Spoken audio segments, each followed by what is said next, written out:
To go ahead and get started. Appreciate you all joining, taking the time out to join this webinar. I'm going to start by talking about WhereScape just a little bit, and then I'm going to talk about some of the difficulties people have with data warehousing, and then I am going to jump into most of today's hour is giving you just a live demo of how do you do this Azure development prototyping using the right tools. As I said, feel free, there's a Q&A button at the bottom. Feel free to chat there. Someone has a question, has their hand raised already. If you can either chat me directly or stick a question in the Q&A panel. This is being recorded. You will get a copy of it a little later. If that's usually the first question I get, is the recording going to be available? All right, so let me talk a little bit about WhereScape, who we are, what we do. We are, as we like to say, one of the a very well-kept secret. WhereScape's actually been around for 25 years. We started as a consulting company in New Zealand 25 years ago, building data warehouses. And I'll just say early on that data warehouse has a very specific meaning and a very general meaning. And the very specific meaning of what is a data warehouse is kind of I don't want to call it dated, but some people think we've moved beyond that. But when I say data warehouse, what I really mean is any kind of analytics platform, whether it's a data lake or a data lake house or data mesh, data fabric, data mart, whatever's out there, that kind of foundational system you have that holds a bunch of historical curated data from multiple source systems. I'll just use the generic term data warehouse. So we started as a company building data warehouses as consultants, realized we were doing a lot of repetitive tasks, and pretty early on started building some tools for optimizing the development of those data warehouses. Those tools became quite powerful, and people started asking if they could buy those tools. And at that point, WhereScape stopped as a consulting company and began as a software company. We have, I would guess, more than 1,500 customers around the world,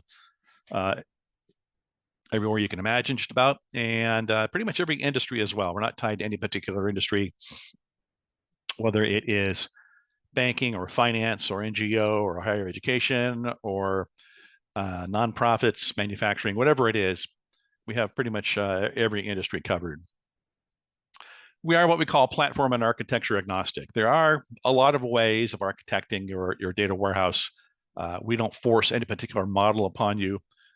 If you want to do Kimball, you want to do Inman, you want to do Data Vault, you want to do your own special hybrid architecture you've come up with, that's fine. We don't force any architecture on you. And we're also platform agnostic. We support about 18 different targets, whether it is SQL Server or Snowflake or Databricks or Fabric or Azure SQL, Azure Synapse. We support all of those as targets. And what you'll see as I go through this demo is just the incredible productivity gains. And that allows you as an engineer, as an architect, even as an analyst, to really make fast changes, to try something out, see if it works, see the results, and if you don't like it, change it again. We have customers that range from large teams of 15 to 20 people working at global organizations, all the way down to, I know there's a one-person shop at Bates College up in Maine. She's an analyst, and she uses WhereScape every day to kind of get her over the hump of all the technical skills. Because really, when you talk about ELT processes, when you talk about database administration, network administration, there's a lot of different skills involved. And usually one person doesn't have all those skills. The advantage of automation is that it fills in a lot of the gaps. And as I said, the ability to make those changes very, very quickly. Having all of your development being done in one tool means less communication, less emails, fewer steps for delays. So WhereScape consists primarily of two tools. The first tool was called RED. It's a builder tool. We'll look at that a little later. It builds the physical model. So all the DDL, DML, Python scripts, everything you need to create the physical model of what your data warehouse is all done in RED. And again, whether that's Snowflake or Azure SQL or Synapse, Fabric, any of those other platforms. Postgres, RED will build the right code for that target. What I'm going to start with is WhereScape 3D, which is our design tool. It's a top-down approach. So I can create a conceptual model, I can create a logical model, I can begin to do profiling of my source systems to get an idea of what they look like. I can tie my source systems to my logical model, do all that independent of wherever it's going to be built. So I may have some transforms that have some specific TSQL or PSQL or SnowSQL or code that's specific to a vendor. It may be regular ANSI SQL, whatever it is. That's what I'm creating in 3D, the design tool. It isn't until I push it out to RED, the builder tool, that we actually get the specific code, like I said, the data definition language, data modification language, and everything else. So we'll see both of those tools today. Trying to figure out, there we go. Data is important. Data warehouses have always been a key business tool. I'd say in the last 5 to 6 years, they've gotten even more key as more and more companies are leaning towards AI, trying to figure out what is AI, how are we going to take advantage of it. So data warehouses now are not used just to create dashboards and reports, which are very, very helpful. Being able to integrate new data sources, which is also very, very helpful. They are used for training AI, machine learning algorithms, or even just feeding data into to get results.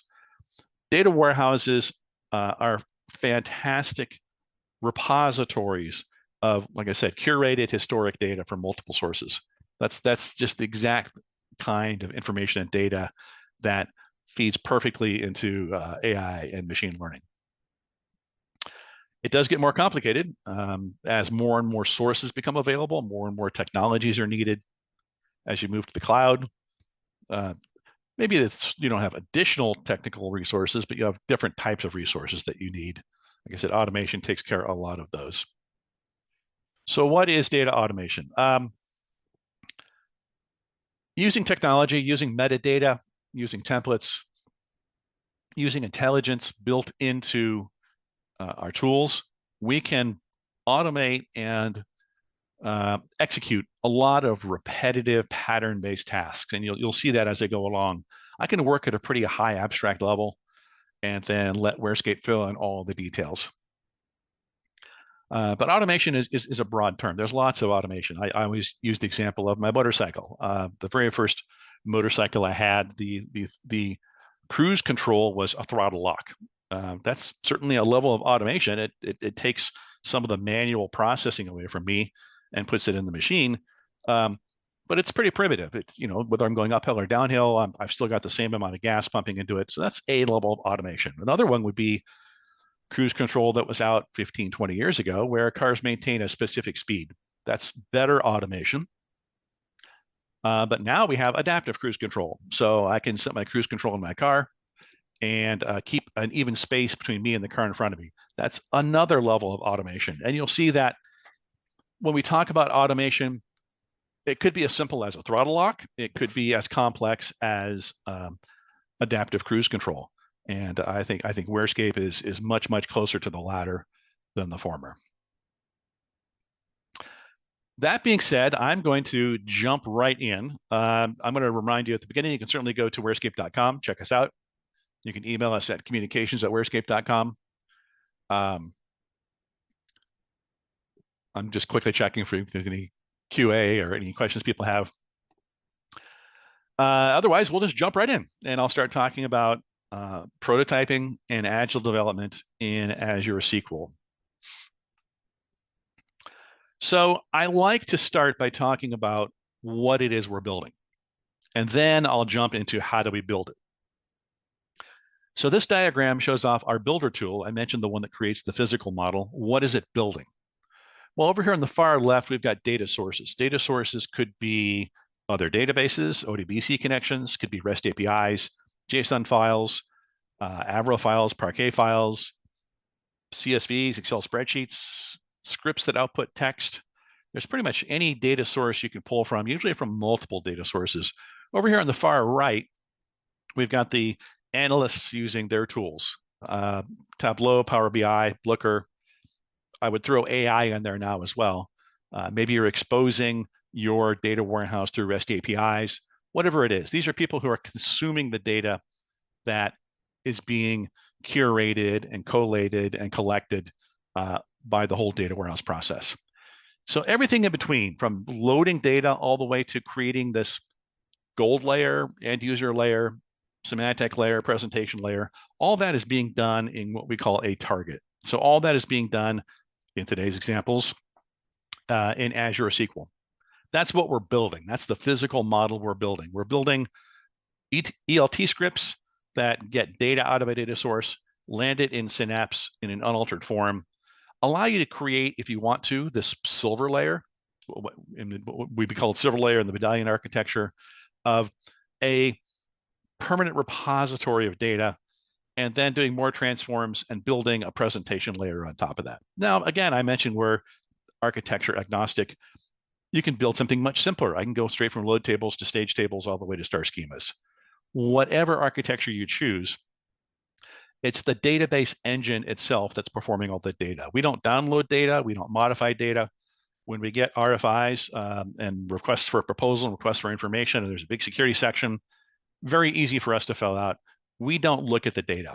Once the data lands in the target system in Azure SQL, it stays in Azure SQL. And what we're doing as WhereScape is we're creating PowerShell scripts, we're creating Python scripts, we're creating stored procedures that create objects and migrate data to get from the raw data in the data source all the way to the presentation layer at the end. We do that by collecting metadata. Now, some of that metadata comes from the source systems. Some of that metadata comes from the work you're doing using WhereScape to build all these objects. You may say that I create a stage table from, maybe I'm denormalizing 2 different load tables and I'm adding transforms and doing all those things. That's all metadata we can use. And then I want to create a dimension from that. That's all metadata we can use. We can use that metadata to create documentation. I was pleasantly surprised, I guess is the word, when I started at WhereScape 6 years ago this month, that the documentation is actually an exciting selling point. There's a lot of people that really appreciate the documentation. As a programmer, which was my background, I was a programmer for a long, long time.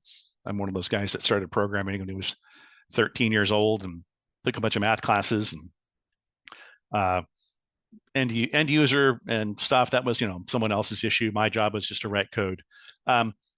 Documentation was always that phase at the end of a project, which someone would run around and grab a bunch of Post-it notes and type it all up into a Word document. And as soon as they hit file save, it was obsolete. One of the nice things about automation, and I'll show you this towards the end, we can create documentation that can be delivered that goes with the data warehouse. There is a scheduler involved in here too, that allows you to execute all these processes. It's built on an open source system called Azkaban, but really we can integrate with any scheduler that's out there. So if you're using Airflow or M series or something else out there, if you already got an enterprise scheduler, we can interface with that as well. So that's what we're going to be building today. We're going to be building in Azure SQL a process that pulls data from data sources, lands it in load tables, adds transforms. I may or may not skip over, depending on how much time we have, this whole layer here, and I may go straight to creating dimensions and things like that for the presentation layer and documentation and the scheduler. Again, that's what our builder tool RED does. It creates the physical model of all this. You can use RED by itself. Probably in the United States, half of our customers use just this builder tool. I describe it as you're creating Legos, and you can do some very, very fast, very, very quick things. And in fact, I will do some of the prototyping and things in here as well as our design tool. But I'm going to I'm going to continue by talking about our design tool. Again, this builds a conceptual model and a logical model that you can use profiles, data source systems, so you can attach those to your logical model. And then when you're done with all that, that gets pushed out to our builder tool, and the builder tool is what actually creates the physical model. So I'm going to start by looking at source systems. I haven't built anything yet. I haven't designed anything yet. I don't know what my data warehouse is going to look like, but I know I have some data sources out there I want to look at. So I can connect to about anything. As I said before, ODBC, JDBC, REST APIs. I've got some set up here where I'm pulling from Oracle, I'm pulling from Google BigQuery, I'm pulling from S3 buckets, I'm pulling from Northwind, which is a sample database from Microsoft. I'll start there. I've got all the different phases of my development here, all the various things I'm going to create. I've got workflow buttons down here that generally recommend what am I supposed to be doing next. I've got a visualization of what I'm looking at here, some information about what I'm looking at, and then a bird's eye view here as well.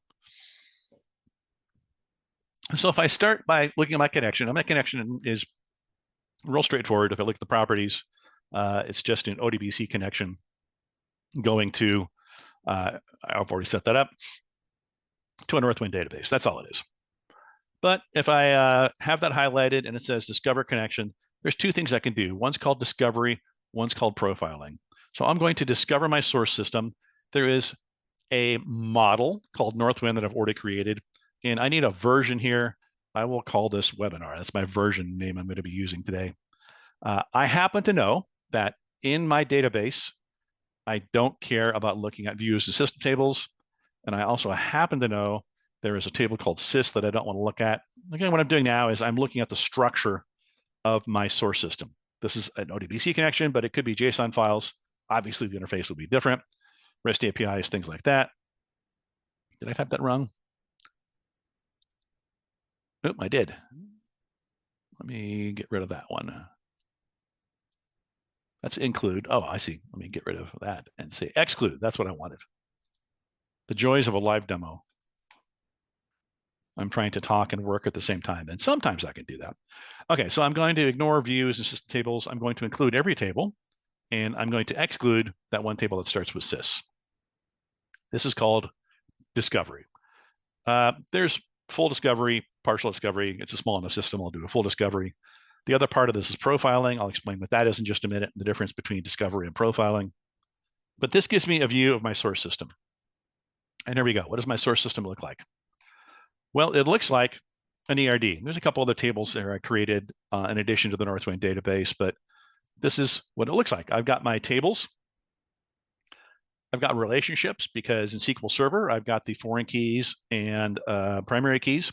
I've got data types. If things are null, not null, all those things are available to me as well. And this pretty much gives me a layout of what my source system looks like. This is the discovery portion. Now, I may be discovering worksheets in an Excel spreadsheet. I may be discovering a whole bunch of different JSON files. I may be discovering other objects which don't have the metadata that describe these relationships, that describe primary keys and foreign keys. It's important that we do define the source system this way, because this is, again, metadata. Metadata is what drives the rules. Our design tool, as I progress from my conceptual model to my logical model, as I create star schemas, as I create data vaults, whatever it is I'm building, the more metadata we have, the more information we have about what it is we're building, the more automation can take over. So let's say I don't have these rules. I can certainly just manually say that, okay, here's a constraint. This entity, this column here is a foreign key to the primary key over here. I can do it that way. There's also a nice button here. I talked about the workflow buttons. Now that I'm actually looking at my source system, I've got a bunch of different options available. I can click on derive relationships. And based on table names, based on column names, based on data types, it says, okay, you probably want to add these primary keys on company name on these three tables. And by the way, here's a bunch of potential foreign keys you can add as well. Maybe it's right. Maybe it's 80% right. But if I don't have any relationships here, if it can automatically figure out 80% of the relationships, great. That's 80% less work I have to do. Again, this is me creating metadata that describes what my source system looks like. This happens to be SQL Server. We happen to have the primary keys and foreign keys, so I don't need to go through that step. That is discovery, looking at my source system and getting the format of it. Another nice thing I can do, you can see I've gotten several I've done before on previous demos. I've got one I called base. I forget one. I did this one. But what I can do is I can compare my current version against my previous version automatically, maybe every morning, maybe once a week. I can have it generate a report and send it to me that says, hey, my source system has changed. My Northwind database has changed. Someone added a column. Someone changed an nvarchar 40 to an nvarchar 400. That's what I would call source system drift. A lot of times you as an engineer, as an analyst, as an architect, you don't hear about those changes, especially if you're getting data from a third party, until you try and run your ELT processes and they fail. The idea of me being able to automatically get notification that, hey, this source system has changed. There's a new column, there's a new table, something that was not null now can be null. It lets me know automatically that there is a change. What do I do with that change?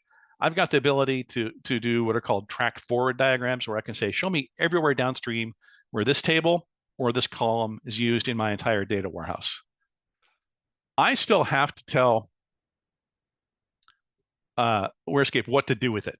Let's say this changes to an nvarchar 50. What do I want to do? Do I want to change everything downstream to a varchar 50? Do I want to truncate this and just take the first 5 characters of whatever comes off the source system? It's up to me to decide how I want to incorporate that change. But at least I know there is a change, and at least I know the impact of that change. So that's another advantage of being able to profile my source systems. Discover my source systems. The second thing is called profiling. I also ran that, and I said I would explain what that is. Basically, what we're doing here is we're running a bunch of different out-of-the-box statistics against my source system. So if it's a very, very large table, we'll do sampling. If it's a smaller table, we'll just do 100% scan of the entire table. Either at the table level or the column level, we're getting different measurements, different metrics on what it is. For example, here I can look and see that 65%, almost 2/3 of my region values coming from the customer's table in the Northwind database have null values. That's information for me. That's information for the rules engine. Now, what do I do with that? Well, in this case, I probably go back to whoever owns the Northwind database and say, hey, 2/3 of these values are null. Why is that? And they may say, I don't know. In which case I need to figure out, talk with them, talk with the analysts. Is this legitimate data? What do I want to do with it? But maybe they say something like, we've only been tracking regions since January 1st of this year. Everything before January 1st is going to be null. Great. So I can go here. I can say, okay, let's look at customers. Let's look at region. Since I found that out, I can say null before one, or let me say only valid after January 1, 2025. That's information that's going to flow all the way down to my end user documentation. We haven't seen the documentation yet, but it's basically an HTML file we're going to create that defines the entire data warehouse. And I've got the ability now to add comments early on that will flow all the way to the end. That is profiling. Another nice thing about profiling is I can add my own custom metrics. So it's as simple as creating SQL statements. Again, these are all the out-of-the-box ones. They're pretty generic. Maybe there's a particular error code. We had one customer that said, I want to see ship dates on orders that are more than 2 years in the future, because that makes absolutely no sense. That's just bad data. Or more than 2 years in the past, because that's just bad data. That shouldn't exist. Had another customer that was a bank, and they could absolutely never, ever have social security numbers show up in their production data warehouse. That was a big no-no. They had a compliance group that was auditing production every day to make sure data like that didn't get through. Well, we created a metric for them that basically counted the number of rows that had strings that had the format 3 digits - 2 digits - 4 digits, with the United States as a format for our social security number. And it showed up on a graph. And we could add validations down here that say, don't go to the next step in development if more than 2% of the rows in a table have that format for a social security number. Anything that's important to you, specific dates, specific error codes, specific formats, anything that would be important to you or important to the rules engine, we can add custom metrics. That's, it's a very, very, very configurable product. I can go here, I can go to profiling methods, and I'm looking at SQL Server right now, and basically I can say, okay, here's my queries I'm running. They're just select statements that are getting data back. And then I've got metrics that are using those select statements to report back in a graphical form. So that's the two key things about looking at source systems, both looking at the profiling of the data itself and the discovery, the structure. Now, again, I haven't done anything with creating my data warehouse. I'm just looking at my source systems. Again, that could be a Kimball, could be Inman, could be Data Vault, could be any format you want. I don't know what my data warehouse looks like yet.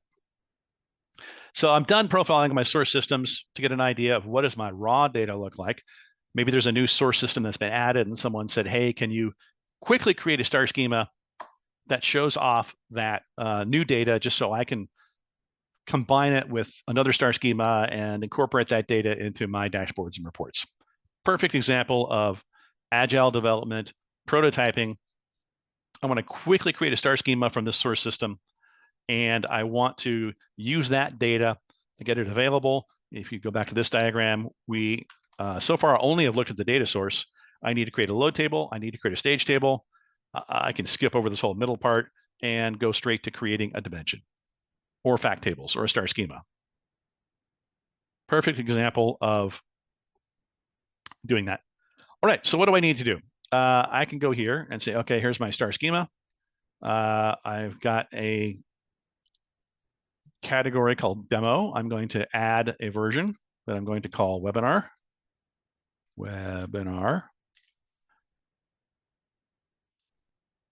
And if I look at that, there's two things in here. There's a dimension for dates, date times, one for regular, one for Teradata. I don't care about Teradata, so I'm going to delete that one. I should at some point change my rules so that it doesn't include that, because I rarely do stuff in Teradata. I can always add it later. But by default, when I create my new star schema, all I've got is a dimension. It's got a lot of different attributes on it. I can create different dimensions for different facilities, different countries. Maybe holidays are different from one facility to another. Fiscal years are different. Holiday flags and weekday flags and all that. And then I can use this to create what are called role-playing dimensions. So that when I join a ship date to here, or a close date on a work ticket, or an expected close date, I can check it against all these. Now, these data types are unusual. They're not real data types. That's because as we do all of our work here, I haven't told it where this is going to be built. We're going to wind up doing this in Azure SQL, but this could have been Databricks. This could be Snowflake. This could be on-prem SQL Server. WhereScape doesn't know what the actual values of these data types are yet. There's a step we go through at the end when we say, okay, this is going to be Azure SQL. Okay, let me replace all these placeholders with Azure SQL data types. But for now, we've just got these placeholders. Star schema. I've got my new source system. Here's my source system. I want to create a simple star schema. Okay, so let's go look at my source system. Here's my webinar. Here's all the tables available in my source system. Let's just, let's say I want to create a fact table off of orders and then some dimensions off of that. Drag it, drop it. What do I want to create? From here, I want to create a fact table. There's my fact table. Now, I want to denormalize this because the order line, the products, the quantities, and all those aren't on there. I can go here and say, okay, let's go to order details. Let's grab all these values from the child and add them here under order ID. Great, now they're added. I've added product ID and order line and unit price and quantity. And I can see here that these are coming from order details, whereas everything else is coming from orders. Now, I didn't tell it how to join that table. The reason I didn't have to tell it is because it's coming from my source system. And WhereScape already knows the relationship between orders and order details. So a good example of automation. I already have the metadata. I already know how those tables are joined. Great. All right, so what else do I want to add? Let's add customers. Let's drag and drop that. We'll make that just a regular type 1 dimension. I could make it type 2 or type 3. Range dimension, I think, is type 6. And again, it already understands how to join via the business key, how to join customer ID between there and the fact table. Okay, let's grab employees. Let's grab that as well. Drop that, make that a dimension. And then what's the other one I want to do? Product, customer. I did employees. I did customers, product. That's the other one I want. So let's grab product and drop that in here as well. And we'll make that a regular dimension as well. We'll make it a change dimension in case it changes. Now I need to tell it what columns do I want to track over time. And we'll check the price and the quantity in case that changes over time. That way, because it's a type 2 dimension, I can go back at any point in time and look and see the values. But that's how much work it took. All right, I've got a little button here so I can reorganize these and display them a little nicer. Here's my fact table with my dimensions. If I wanted to, I could create role-playing dimensions for ship dates and things like that, but I don't have time for that, so I'm going to skip that for now. I don't have any surrogate keys. Right now, I'm joining my fact table to my dimensions through the business keys. There's a button over here that says Generate Artificial Keys.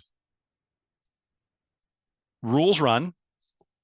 And now that those rules have run, we've got the dimensions added to the fact table, and the joins are done. Now, technically, I don't need my business keys on my fact table anymore because I'm joining via my, make sure I'm deleting the right things, and then employee was the other one. Oh, there's my star schema. I've got my fact table denormalized with the order detail line. I've got customers coming from my source system, employees, and products. I may have multiple source systems here. That's fine. I can go here and say, okay, let's say right now, all the entities in my dimension are being populated from this one table. But suppose I have multiple source systems. I can just go here and say, okay, well, I have created a second table in my Northwind database, but it could be, another ODBC connection. It could be a JSON file. Second one I call customers 2. And when I add that, it matches up some of these entities, but not all of them because they have different names. So I can go through and say, okay, company name, not there. Company name goes to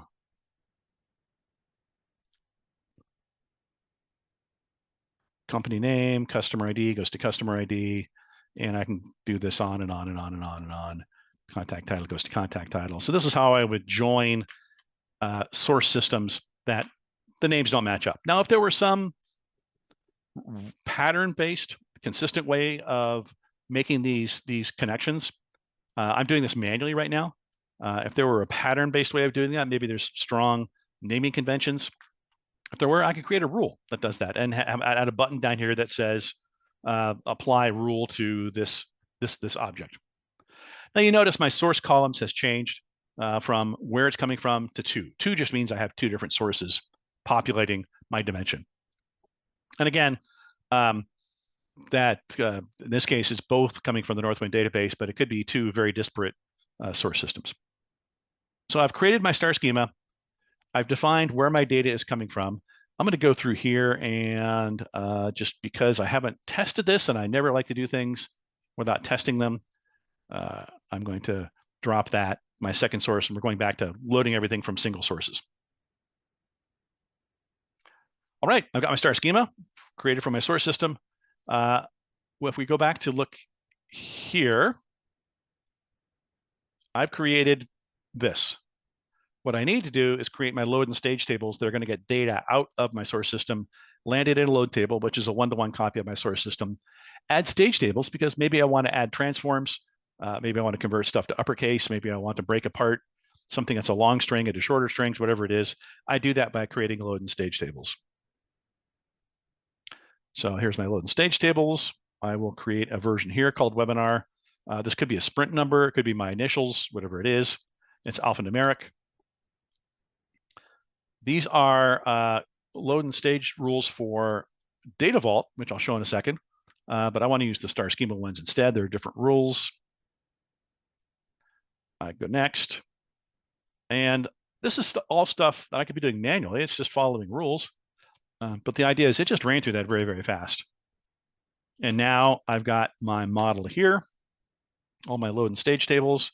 If I look at my fact table and do a table source, I can look and see that my table source is quite complicated. There's my fact table. Let me blow this up just a little bit. Fact table is coming from a stage table. Stage table is loading from the load orders and load order details, as well as the dimension surrogate keys from all these three dimensions. The load tables are coming directly from the database. The dimensions are coming from their own stage tables, which are coming from their own load tables, which are coming from the database. So that's a fairly complicated diagram of what went into populating this table. All right, I've got my star schema created. I've got my load and stage tables created. So WhereScape knows how to get data into these facts and dimensions. So Alex is asking a question. Could you please explain why denormalization is needed when the source could have been denormalized in the first place? Well, a lot of times it's not. A lot of times in production systems, in operational systems, referential integrity is enforced at the database level because you're just doing a lot of relatively small transactions. So you can stick foreign key restraints and primary key restraints and unique restraints on the database itself. And it doesn't have too much of an impact on performance, and that way you're guaranteed referential integrity. Analytics systems historically have been dealing with massive amounts of data. Some systems, including Snowflake, didn't even support indexes, unique indexes or foreign keys or primary keys until very recently. And the reason was the overhead was much, much, much, much higher. So the idea of referential integrity in most analytic systems, it's enforced by the application. So the difference means that I typically cannot denormalize in a production or operational system. And I do that denormalization in the data warehouse itself. Now, systems are getting more and more powerful. The very clear, bright line between operational systems and analytic systems is blurring. There's a lot of analytic systems now that influence operations. They want real-time data or near real-time data because they're using that data to make decisions about operations on a real-time basis. But historically, that's why. Again, in operational systems, referential integrity is enforced at the database level. Analytic systems is enforced in the application. All right, so let me answer a couple of those.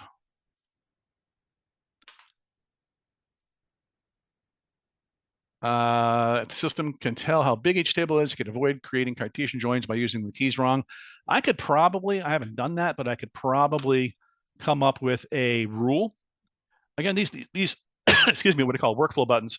I can add my own custom buttons. I can run validation scripts and do things like that. Excuse me. I could probably come up with a rule that says, let me know if there's any Cartesian joins anywhere. If I've got joins that don't have where clauses or joins that don't have the join criteria. And then the question is, can I use LLM to automatically find keys and relationships? Sure. I'm sure there's systems where I could feed my model here, assuming it didn't have all these relationships, into an LLM. And I'm sure there are systems that can spit out, here's my best guess as to what that system looks like. So Alex, thank you for all the questions. I'll remind everybody else that we do have the Q&A channel available. All right, so I've got my star schemas. We've got 20 minutes left, plenty of time. Again, I have not told it where all this is being created.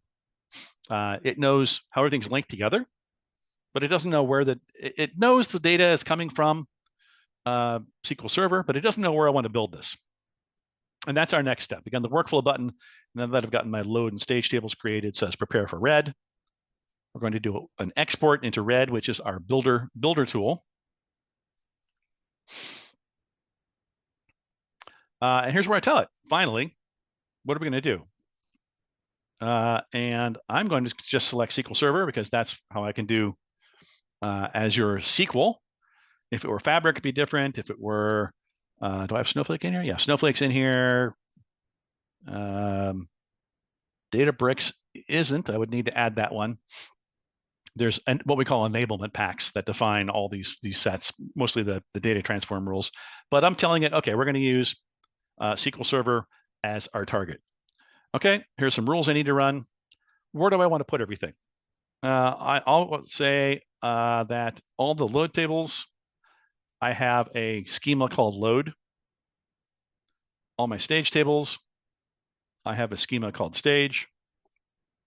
And everything else, I will put into a schema I have called EDW. Now, guess what? I just did something very pattern-based and very repetitive. I could create a rule that automatically does this assignment. The rules are worth talking about. Let me go ahead and finish this export. A group is just a name. I think I called this star schema, but I'll call this webinar.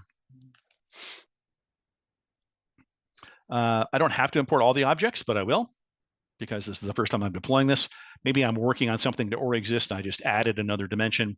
So in that case, I'd have the dimension, I'd have the fact table with the new dimension and whatever load and stage tables were appropriate. It's figuring out how to do all the data type mappings, and it says, hey, I do know how to do all the data type mappings. You may have user-defined data types in your source system that you don't have in your target system. I've got the ability to tell WhereScape, how do I map a user-defined data type to another data type in my target system. Rules run, and we're done. And now it looks similar, but I can see here that my metadata columns, which used to be TGT something, I've actually changed to Azure SQL data types. Now, these other data types didn't change because the source system was SQL, the target system is SQL. But if I'd been moving this into Oracle, if I'd been moving this into Snowflake, the data types would have changed from SQL Server data types to my target data types. Let me talk about rules. You saw rules in how I created my facts and dimensions. The rules automatically added the dimension. When I clicked on the generate artificial keys, it automatically added and joined the surrogate keys on my fact table. When I created the load and stage tables, it automatically created those. It understands the links, understands more complicated things. If I had stuck on my fact table, if I had stuck or dimension, let's say, if I had stuck some sort of data transformation, like I said, maybe changing company name to all caps, whatever it was, it would have added that transform to the stage table automatically. Those are all rules. Those are all out of the box rules. What the rules can do is a lot of different stuff. I can create new models. I can change data types. I can add columns. I can delete columns. I can add attributes which affect other rules. Something as simple as someone had a requirement in their warehouse that all date times end with underscore DT. Great. I can add a rule that says if I have in my star schema or my data warehouse a date time data type that does not end in underscore DT, add underscore DT. I can add validation checks to make sure things are in uppercase that are supposed to be in uppercase.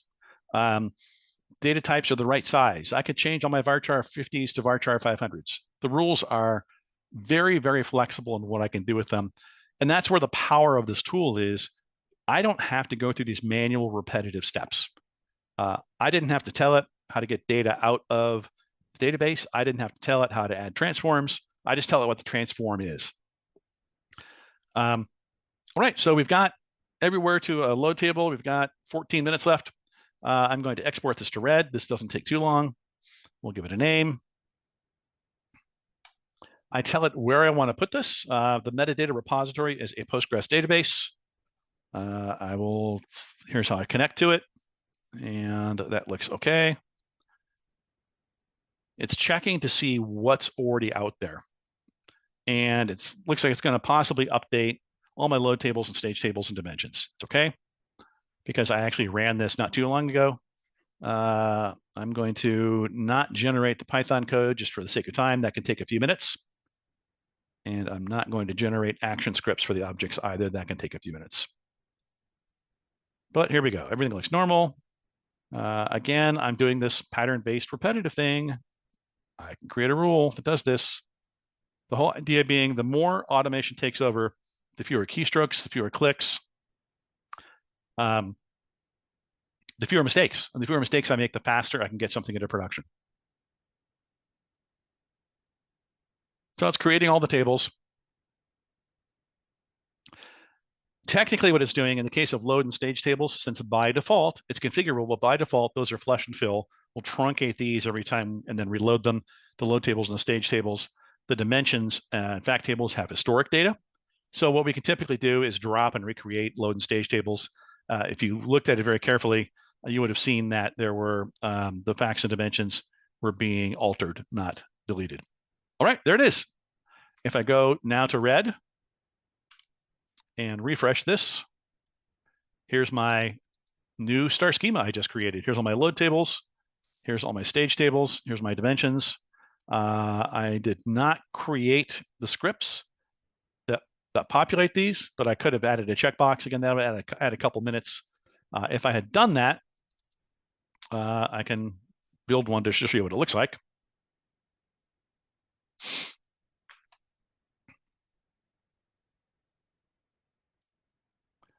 And then if I look at the properties, this is the script. I just created this seconds ago. It's 574 lines of Python code in this case. That what it's doing is it's pulling data out of SQL Server. It is putting it in a file, compressing it, moving it up to blob storage, and then copying it from blob storage to the permanent table, the permanent load table.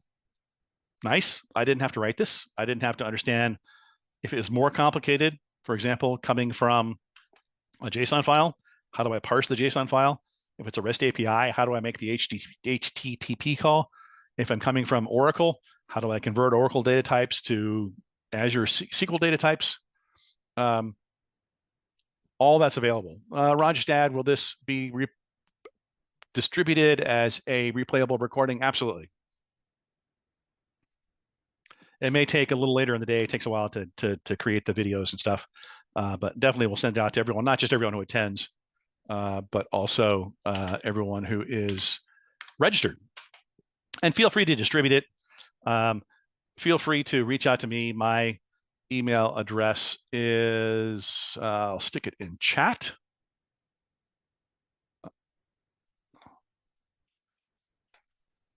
Where am I? I'm at wherescape.com. Feel free to email me. That's my job. That's what I do.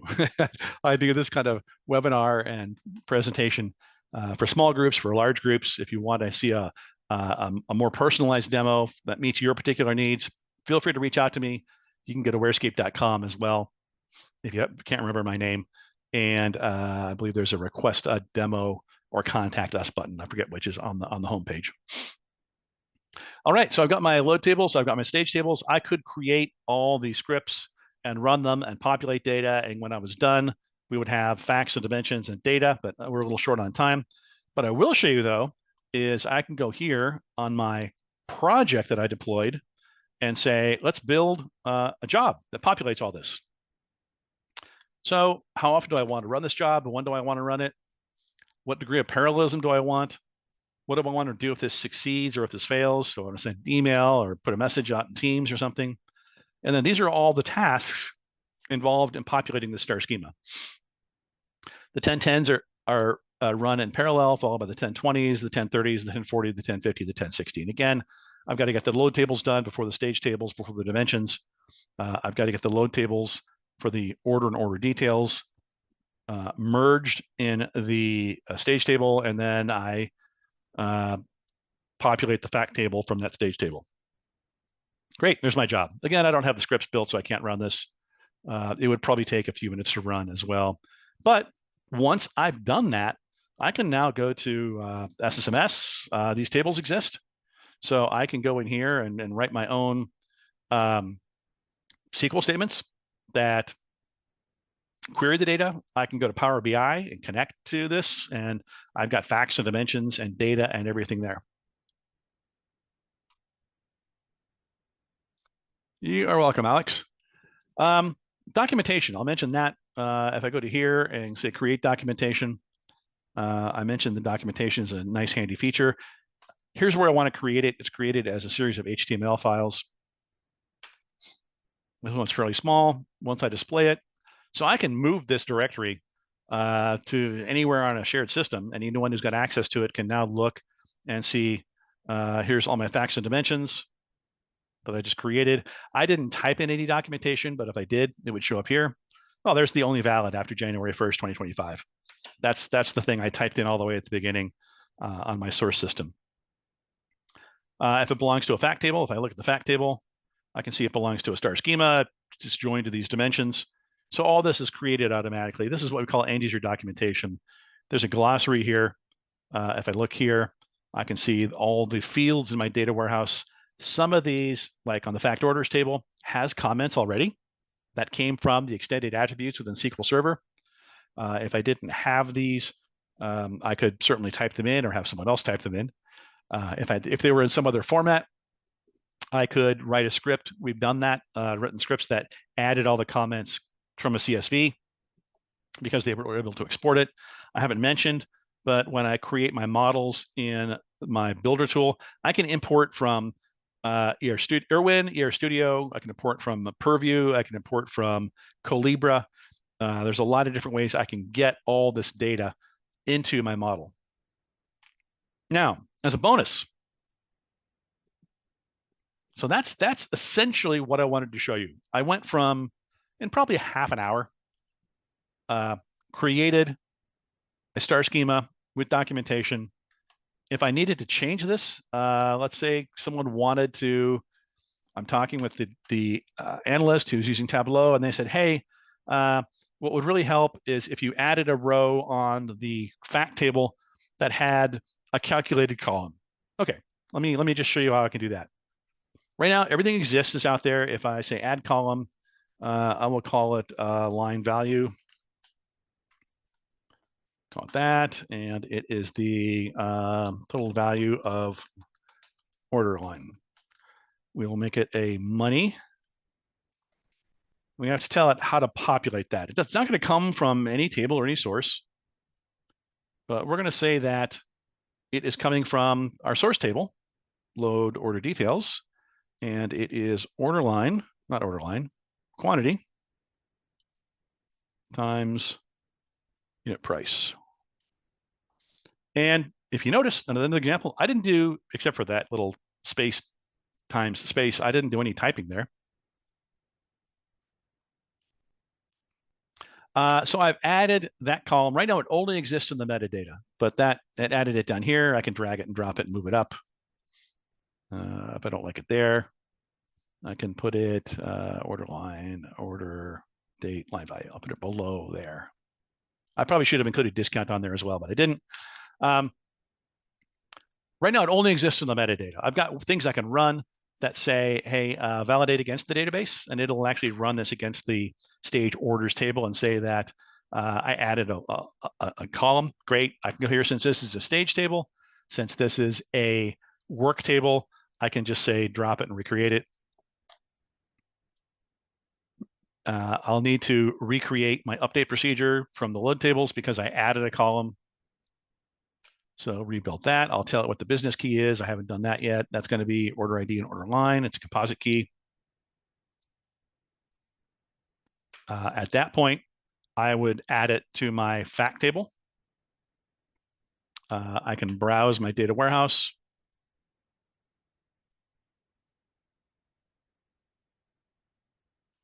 Let me go. And it is on a stage table, and it is on stage orders, and it is line value. So I can drag it and drop it from my stage table where it was calculated to here. on my fact table. Now I need to drop and recreate this fact table, or if I've got historical data in there, I need to do an alter table on the fact table to add that column. I'll need to recreate the update procedure as well, but that's it. Now I've got that line added. When I run it, any new rows that are added will have that new value. I could probably write a SQL statement if I want to do something historical and go back in time. I could probably, I think in SQL Server, I work with so many different versions of SQL, I'm not sure. I think with the alter table, I think I can add a default value, and the default value can be an expression, I believe. Don't quote me on that. All right, 3 minutes. One more thing I'm going to show you. If you're familiar with Data Vault,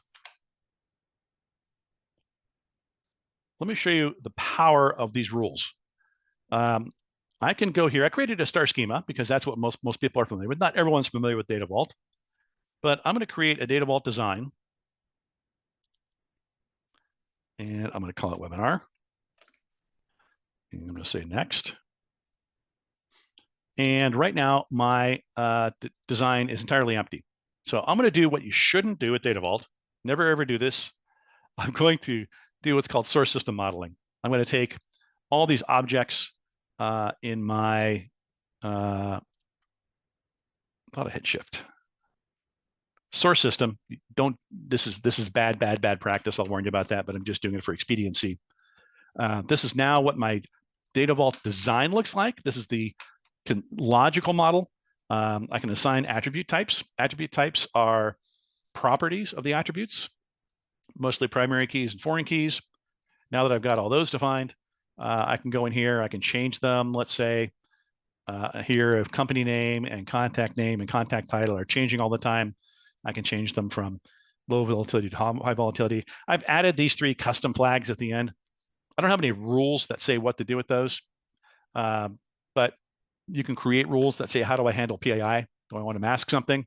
Do I want to delete it? Do I want to encrypt it? Do I want to put it in its own separate satellite and put that separate satellite in a separate schema that gets locked down? I've got my model here of what I want my data warehouse, to look like. I can just say, generate Data Vault. And because I've got all the metadata set up,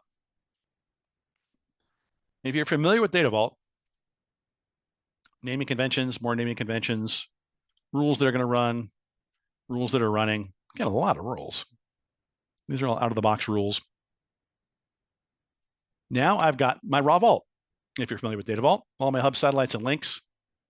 This is what I would call a generated artifact.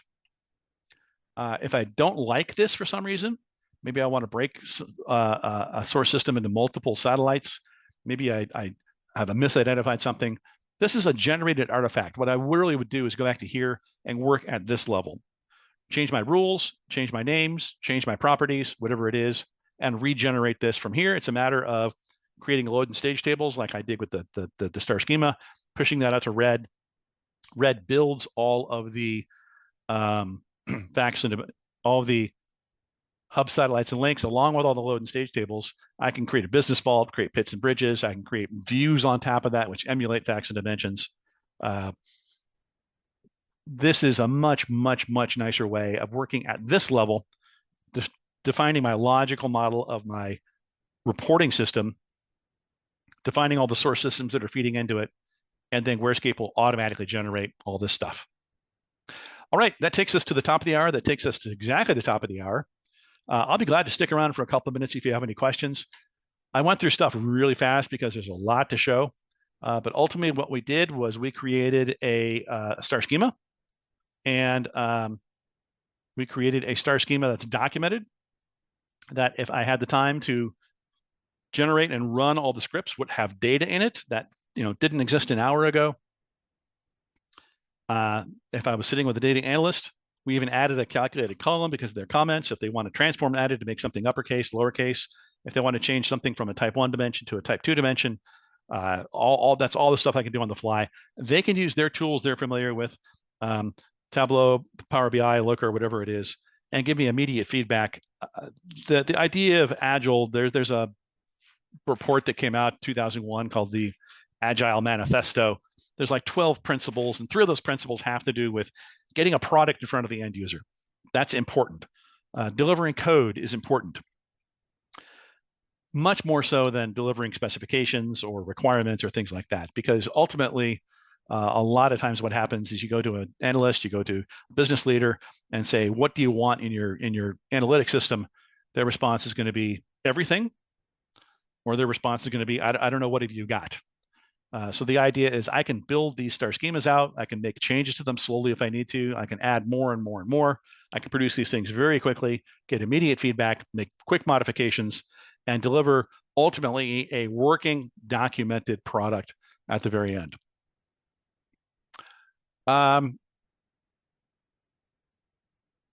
Yeah, so Ron asked a question. Great demo, thank you. I've done a couple smaller data warehouse builds, but there aren't many instructional videos on 3D/RED on YouTube. Thanks in advance. There is a channel. There's a lot of short videos showing a lot of individual functionality. I don't think there's one that just kind of shows what I just went through. How do you use it from beginning to end? We do have a couple hands-on labs that we do every month. They're about 2 hours long. One hands-on lab is specifically just with the builder tool, the physical tool, building star schemas, creating load tables and stage tables, creating dimensions, creating facts, doing manually what I just did through automation. As I said, a lot of our customers just have this tool, and I could have built all the load tables manually, the stage tables manually, facts and dimensions manually.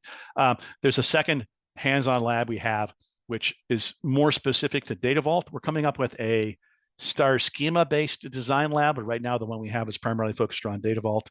If you go to wherescape.com and look at resources, events, I don't know if there's any on there right now. Come on.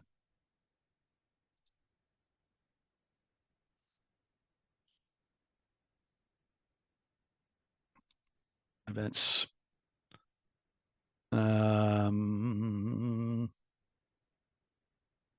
They should be showing up soon. We just did them last week, so it's probably in about 3 weeks from now. There'll be a hands-on lab, which will be, look at that handsome guy. There'll be a hands-on lab that talks about using RED and 3D. You can always contact us. We also have self-guided courses, one on RED, one on 3D. We give you a workbook, we give you a VM, and you work through the exercises in the workbook. It's more intended for, I'm running late, so I appreciate your time. If you have to take off, thank you very, very much, but I'll keep talking. It's more along the lines of how do you actually use the product? You may be looking for something more along the lines of how do I do this? There is a book, the Data Warehouse Toolkit. This is one of the Bibles by Ralph Kimball, describes dimensional modeling. That's a very, very good book. There's also another book, if you're interested in Data Vault specifically, which I would not do first, I would do after I learned Kimball, is Dan Lindsted's Building a Scalable Data Warehouse with Data Vault 2.0. He's actually up to 2.1. I don't know if there's a separate book for 2.1.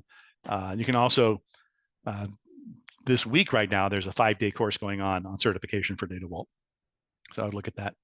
One last tip, if you are interested in Data Vault, there is a resource called the Data Vault North American User Group, DVNOG. I always give them a plug. It's a 80, 90 people around North America who are using Data Vault. They do quarterly get-togethers and have really, really, really good seminars and sessions. All right, any questions? I'll be glad to stick around. We'll send out a recording. Appreciate your time, your attention. And I'll be glad to talk with you if you want to email me later, or go to wherescape.com and request a demo or contact us. Let me just look at that. Where is that page? Book a demo or contact us, either one. But thank you all very much. Thank you for your attention, and enjoy the rest of your day.